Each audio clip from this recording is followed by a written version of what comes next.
கடலூர் மாவட்டம் காட்டுமன்னார் கோயில் அருகே இடுகாட்டிற்கு செல்ல வழி இல்லாமல் இடுப்பளவு தண்ணீரில் இறங்கி தூக்கிச் சென்ற அவல நிலையின் வீடியோ வெளியாகியுள்ளது. காட்சிகளை நாம் பார்த்து கொண்டிருக்கிறோம். விவரங்களோடு செய்தியாளர் கண்ணதாசன் இணைந்திருக்கிறார்.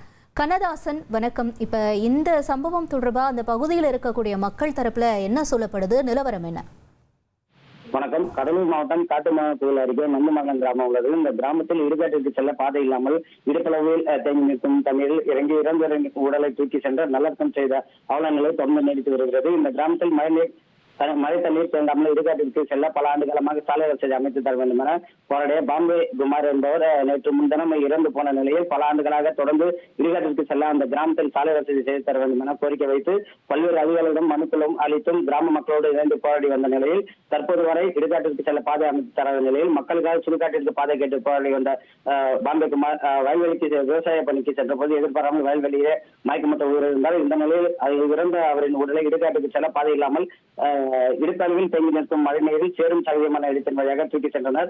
மக்களுக்காக பல ஆண்டு காலமாக போராடி வந்த நபர் இறந்து போன சம்பவம் அந்த கிராமத்தில் மக்களிடையே பெரும் சோகத்தை வேதனை ஏற்படுத்தியுள்ளது. எனவே அந்த கிராமத்தில் நிரந்தரமாக இடுகாட்டிற்கு செல்ல பாதை வசதி செய்து தர வேண்டும் என கோரிக்கை வைத்துள்ளனர்.